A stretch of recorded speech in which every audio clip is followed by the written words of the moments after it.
today we are talking about recovery. What is the best way to recover from a workout and avoid those sore muscles?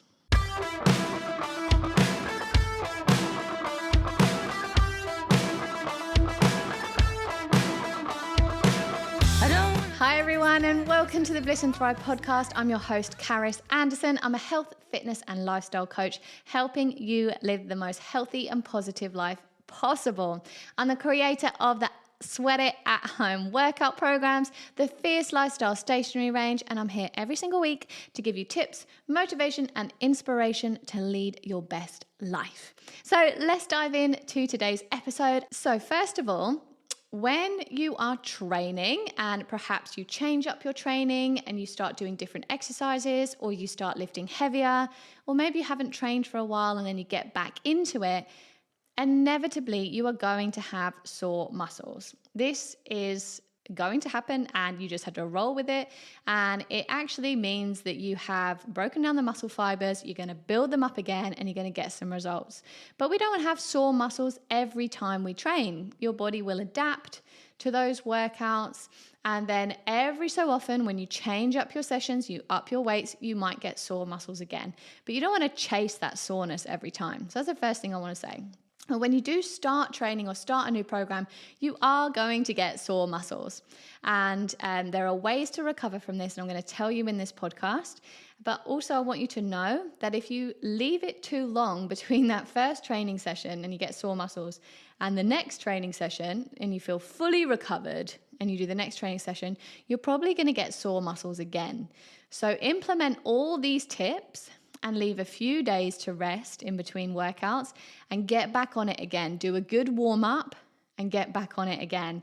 Otherwise you will ache every time you come around to work out if you only work out once a week because of aching muscles. Hope that made sense. So the tips we have today, how to aid recovery. First one is a lovely sexy tip, and it is hydration. Make sure that you are fully hydrated to improve your recovery. So sip on water throughout the day. Maybe if you've done a long run or something, you might need some electrolytes. If you feel like you're not getting fully hydrated from your water you're drinking, check the quality of your water. And if you want to up the mineral content, you can add a teeny bit of good quality salt into that too. And you can add fruits in there. You can also eat hydrating foods like watermelon and cucumber and lettuce. These are all really hydrating foods, but hydration is a super important one. Next one is sleep. I know you don't want to hear it, but sleep is the best way to recover. Your body repairs when you are asleep. So you want to get the best quality sleep possible and aim for over 7 hours. Everybody's different. I love a juicy 9 hours, but being a mum now, it's not happening. But over 7 hours is what you are aiming for. And to be honest, sometimes when I go to bed at 9, I can get a good 9 hours in because I love going to bed early. I just love it. Don't tell my 22-year-old self that. She'll think I'm so boring. But I love going to bed early. So how to get some good quality sleep? You want to set up a good sleep routine. So making sure that your actual bedtime routine leads you into a relaxed state. So you start to wind down, you turn off your screens, you start to relax, you get in your comfy pajamas, makeup's off. There's like a bit of a routine there to get you into sleepy mode.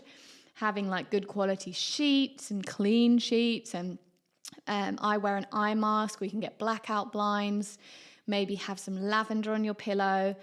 Do everything in your power to just get that dreamy quality sleep. Then obviously you don't want your phone beeping next to you or anything that's going to wake you up. If your partner is a bit of a wriggly sleeper, make sure that you make a pillow wall down the middle, whatever you need to do to get a good night's sleep. That's going to aid recovery so much. One thing that is pretty tricky with people with sleeping is getting up to pee in the night. So make sure you don't drink all your water just before bed. Because if you're getting up to pee in the night and it's interrupting your sleep, it's interrupting your recovery. Okay, even though I said hydration is important, don't drink it all just before bed. So you have to get up and pee in the night. The next thing is massage and myofascial release. So this can be a physical massage that you go for. You can ask your partner to give you a massage.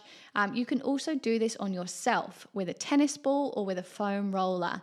So you can get the tennis ball into the little nooks and crannies of your muscles, have it against the wall or lay on the floor, and you can also foam roll out your muscles.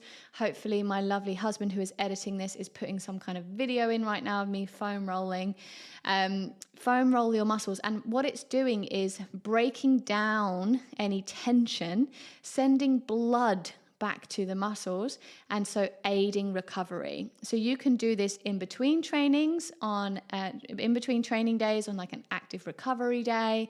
You can just start your day with this. You can do it as a warm-up for your next workout. So if you're coming into a new workout and you're like, oh, my legs feel a little bit dead for this workout, start with some foam rolling before you do a dynamic warm-up. It's really going to help that blood flow, and it's a nice way to kind of ease it in.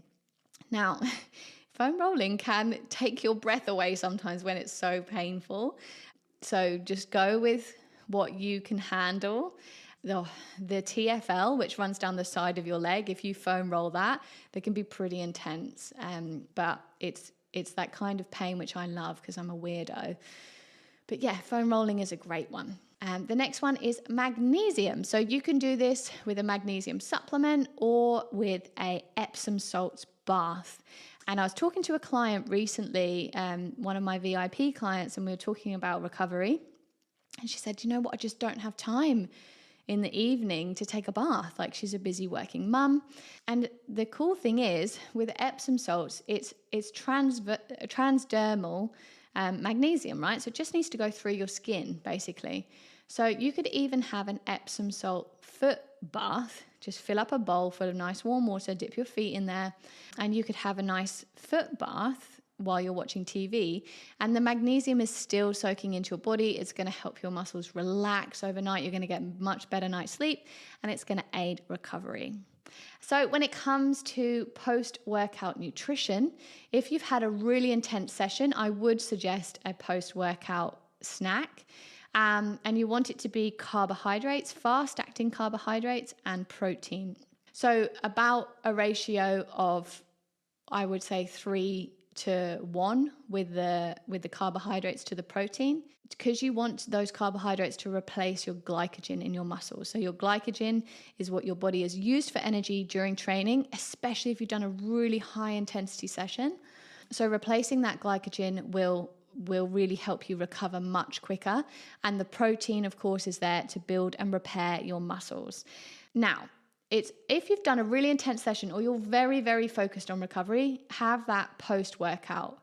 But generally throughout your day, if you have enough carbohydrates, please eat your carbohydrates, otherwise you will find it difficult to recover. Enough carbohydrates and enough protein in your diet, that will aid recovery. So if you're finding that you're lagging in recovery, you're feeling tired, your muscles are feeling sore, then take a look at your diet. Are you under eating? Are you not eating enough calories, not having enough carbohydrates, not having enough protein? You can't expect your body to work optimally when it's not fueled, okay? It needs to rest with sleep and be fueled by food and hydrated by water. These are so, so important. And I promise you, if you implement those tips, you will recover faster, which means what? You can increase your training load, which means you can train more frequently, you can train heavier, you can increase your rep range, you can get more done in your sessions, hit it with more power and energy, which means your results will you'll get to your results faster. So it's an absolute no-brainer to try and recover as quickly as possible. So let me know if you enjoyed these tips today at Carys Anderson on Instagram.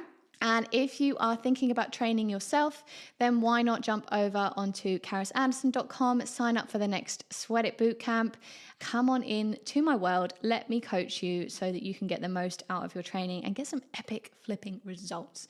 Thank you very much for watching on YouTube, for listening on the podcast. Please like, subscribe, leave a review, leave a little comment. I will love you loads and loads and loads if you do that. And I'll see you next week in the next episode. Bye.